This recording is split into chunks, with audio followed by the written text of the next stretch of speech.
नमस्कार, मैं भूपत भरवाड़ कक्षा 10 में जीएसबी में आपका हार्दिक स्वागत करता हूं। आज हम पाठ पढ़ेंगे 4 नंबर का, जिसका टाइटल यानी कि शीर्षक है एक प्रश्न 4 उत्तर। तो जिसके लेखक है श्री प्रकाश और पाठ का प्रकार है यानी कि साहित्य प्रकार है लेख। तो इस पाठ में क्या पढ़ना है, लेखक का कौन सा प्रश्न है और कौन इस प्रश्न के 4 उत्तर दे रहे हैं, ये बात पहले हमें समझनी पड़ेगी। लेखक को यह प्रश्न अक्सर कचोटता रहता है कि देश में कहीं विशेष पुरुषों के होने और बड़े बड़े आंदोलन होने के बावजूद हमारा देश उन्नति क्यों नहीं कर रहा। अवसर आने पर वे यह प्रश्न अपने उन विदेशी मित्रों से भी पूछने से नहीं झिझकते जिन्हें यहाँ रहते हुए देश के बारे में अच्छी जानकारी होती है। प्रस्तुत पाठ में ये सवाल उन्होंने अपने 4 विदेशी मित्रों से पूछे हैं। चारों महानुभावों ने इस प्रश्न का उत्तर अपने अपने ढंग से दिया है।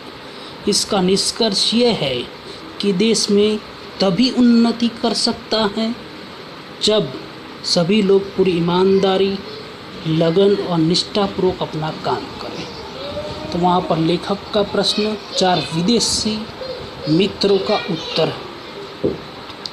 है, इसलिए पाठ का नाम एक प्रश्न 4 उत्तर रखा गया है। अभी श्री प्रकाश के रिलेटिव बोर्ड में कुछ प्रश्न पूछे जाते हैं, तो प्रश्न पहले मैं आपके सामने रख देता हूँ। एक प्रश्न 4 उत्तर, पाठ के लेखक का नाम बताइए। तो उसका उत्तर है श्री प्रकाश। दूसरा प्रश्न, एक प्रश्न 4 उत्तर का साहित्य प्रकार बताइए। तो इसका उत्तर है लेख। चलो भाई, वहाँ पर पाठ के शीर्षक का पता चल गया। लेखक के रिलेटिव जो प्रश्न पूछे जाते हैं बोर्ड में, वो मैंने आपको बता दिया। अब इस पाठ को समझना है तो पहले हम शब्द के अर्थ समझ लेते हैं। शब्द के अर्थ आप मेरे साथ साथ लिखते जाना, वीडियो स्टॉप करना और शब्द के अर्थ लिखना। ओके, पहला वर्ड है खप्त। खप्त यानी धुन, सहृदय यानी दयालु, शुभ अवसर यानी अच्छा प्रसंग, उन्नति यानी प्रगति, संकोच यानी शर्म और बाध्य यानी विवश। तो ये जो 1 to 6 प्रश्न हैं और 1 to 6 शब्द के अर्थ है, वह वीडियो को स्टॉप करके लिख सकते हैं। फिर शब्द के दूसरे अर्थ में आपके सामने रखता हूँ। सपत्नीक यानी कि पत्नी सहित, दरिद्र यानी गरीब, सत्कार यानी सम्मान, अतिशयोक्तिपूर्ण यानी बहुत बढ़ा चढ़ाकर कही गई बात, दरखास्त यानी आवेदन, विनय यानी नम्रता, जीविका यानी जीवन निर्वाह करने के लिए किया जाने वाला कार्य, षड्यंत्र यानी भीतरी चाल। एक मुहावरा है नाक में दम करना यानी बहुत परेशान करना, प्रतिज्ञा प्रण या पक्का निश्चय, मुल्क यानी देश, मान मर्यादा यानी सम्मान, दास्ता यानी गुलामी, श्रेयस्कर यानी लाभदायक, गवर्नमेंट यानी कि सरकारी। तो 7 to 21 वर्ड्स जो है, वीडियो को स्टॉप कीजिए और अपनी नोटबुक में लिख दीजिए।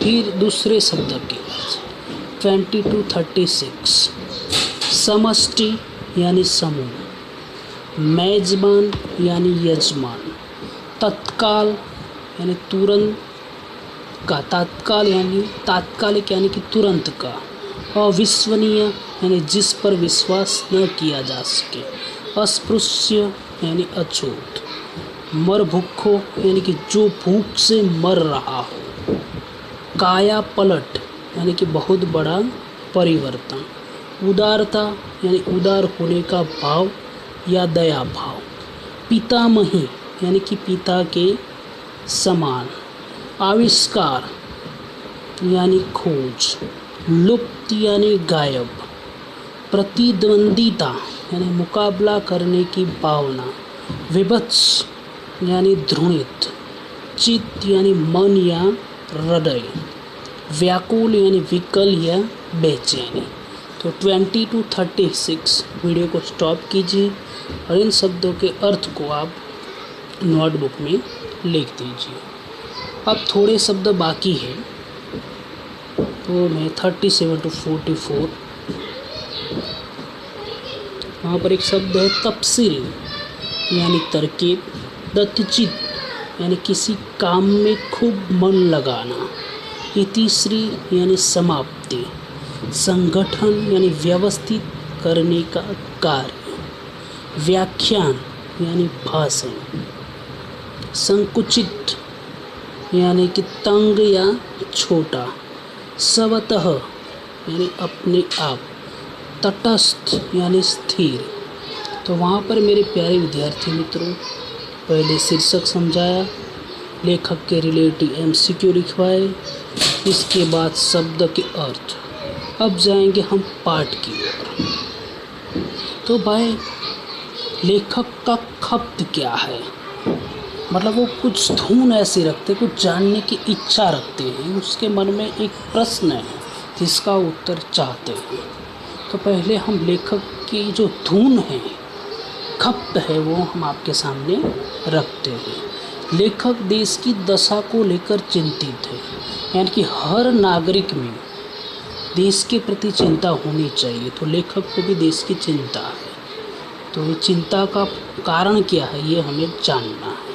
उन्हें इस बात की चिंता है कि देश में कहीं विशेष पुरुष है और यहाँ कहीं बड़े बड़े आंदोलन भी हुए हैं, फिर भी हमारा देश उन्नति क्यों नहीं कर रहा है। ये बात सही है, वहाँ विशेष पुरुष है, बड़े बड़े आंदोलन हुए, लेकिन अभी उन्नति यानी एक देश का विकास नहीं हो रहा है।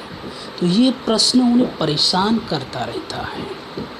यही प्रश्न वे अपने उन विदेशी मित्रों से भी सुअवसर यानी कि प्रसंग आने पर या मिलने पर पूछ बैठते हैं, जो यहाँ लंबे अरसे से रह रहे हैं और काफ़ी अनुभवी है। वह अपने विदेशी मित्रों से ये पूछना उनका खप्त यानी कि धुन बन गई है, जिज्ञासा है उनके लिए। तो वहाँ पर भाई देखते हैं कि प्रश्न का उत्तर उन्हें मिलता है तो कैसा मिलता है। तो लेखक के पहले मित्र का मत। तो पहला मित्र इस प्रश्न का उत्तर क्या देता है।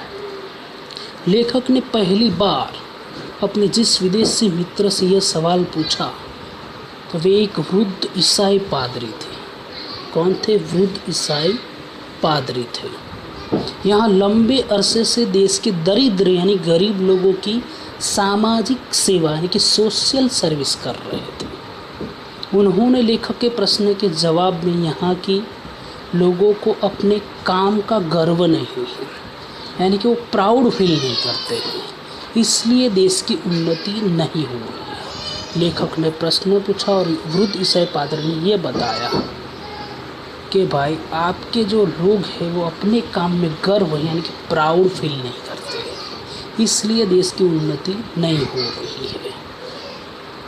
वे उदाहरण के रूप में बताते हैं कि नौकरियों के लिए आवेदन पत्र करने और नौकरी मिलने, पहले तो ये बात सोचिए कि भाई इसलिए देश की उन्नति नहीं हो रही, वो बात तो सही है, लेकिन उनके अनुसार यहाँ के लोगों की कथनी और करनी में बहुत अंतर है। भाई ये वाक्य समझना बहुत ही जरूरी है। वो कहते कुछ है और करते कुछ है, यानी कि उसकी कथनी और करनी में अंतर है।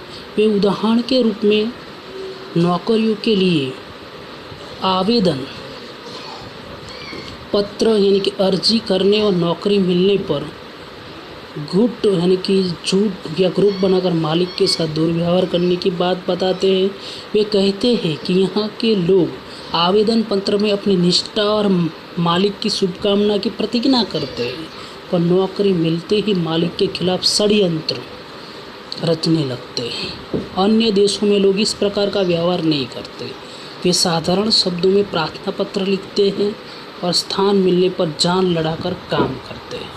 कहने का मतलब नौकरी मिल जाना और मालिक को तंग करना एक गलत है। तो वहाँ पर लेखक का कहना है कि करनी और कथनी में अंतर नहीं होना चाहिए। जैसा आपने आवेदन पत्र में लिखा है वैसा निष्ठा भाव के साथ आपको काम करना चाहिए और आपके काम में गर्व होना चाहिए, तो ही इस देश की प्रगति हो सकती है। और यहाँ पर जो ये वृद्ध ईसाई पादरी है वो हकीकत सच्चाई से ये उत्तर उन्होंने दिया है और ये बात सही है। तो ये जो हमारे जो कुछ बुरी बातें हैं उसमें सुधार आना चाहिए, यही मतलब ईसाई पादरी कहना चाहता है। तो आगे के दूसरे उनके 3 मित्र क्या कहते हैं वो हम अगले वीडियो में देखेंगे। धन्यवाद।